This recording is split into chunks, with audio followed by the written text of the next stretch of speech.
Assalamualaikum warahmatullahi wabarakatuh. Saya Rabiatun Rabbaniyah, NIM 19003026 akan menjelaskan tentang ajas sepanjang hayat. Jadi, untuk mencapai integritas pribadi yang utuh, sebagaimana gambaran manusia independen seutuhnya sesuai dengan nilai-nilai Pancasila, Indonesia menganut asas pendidikan sepanjang hayat, di mana pendidikan sepanjang hayat ini keadaannya akan menjadi hal yang selalu dipahami. Kemudian pendidikan sepanjang hayat memungkinkan tiap warga negara Indonesia pertama mendapat kesempatan untuk meningkatkan kualitas diri dan kemandirian sepanjang hidupnya. Kedua, mendapatkan kesempatan untuk memanfaatkan layanan lembaga-lembaga pendidikan yang ada di masyarakat. Ketiga, mendapatkan kesempatan mengikuti program-program pendidikan sesuai dengan bakat, minat, dan kemampuan dalam rangka mengembangkan pribadi secara utuh menjadi profil manusia Indonesia seutuhnya. Kemudian yang keempat, mendapatkan kesempatan mengembangkan diri melalui proses pendidikan jalur, jenjang, dan jenis pendidikan tertentu sebagaimana tersurat dalam Undang-Undang Republik Indonesia Nomor 2 Tahun 1989. Mungkin sekian pembahasan dari saya, akan dilanjutkan oleh teman saya.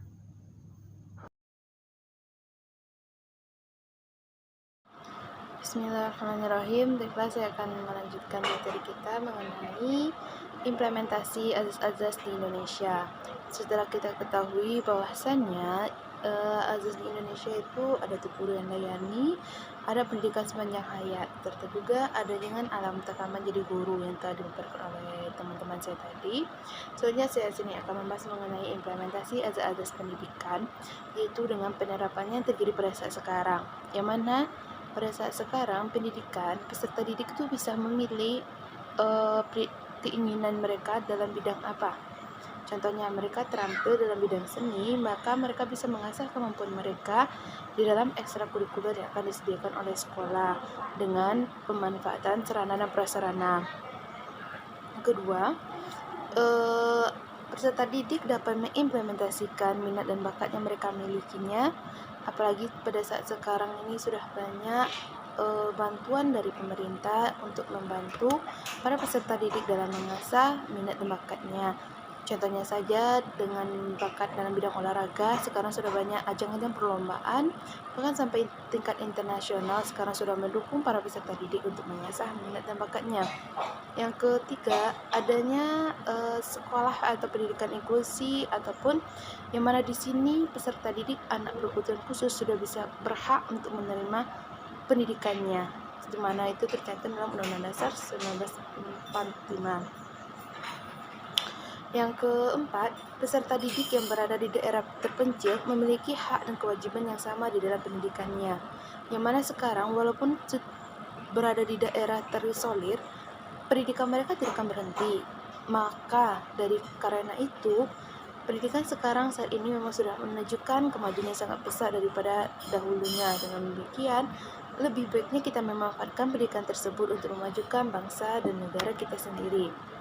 Yang kedua, adanya masalah peningkatan mutu pendidikan, yang mana dalam mutu pendidikan ini perlu dipertimbangkan kebijaksanaan pemerataan pendidikan, karena peningkatan kualitas pendidikan harus diimbangi dengan peningkatan kualitas pendidikan. Pendidikan bertujuan membangun sumber daya manusia yang mutunya sejajar dengan mutu sumber daya manusia negara lain, yang mana di sini kita perlu mempertimbangkan apa sih mutu pendidikan ini tersebut, bagaimana supaya pendidikan kita sama dengan pendidikan dari negara-negara maju, walaupun negara kita adalah negara berkembang, sehingga ada relevan dan bentuk kerjasama serta kemajuan grafik naik terus di dalam tingkat pendidikan bagi anak dan bangsa kita semua. Mungkin sekian saya kembalikan kepada moderator. Terima kasih. Baiklah, saya akan menjelaskan materi mengenai masalah peningkatan relevansi pendidikan. Kebijaksanaan peningkatan relevansi pendidikan mengacu pada keterikatan antara kebinekaan masyarakat, letak geografi Indonesia yang luas, serta pembangunan masyarakat Indonesia yang multidimensional.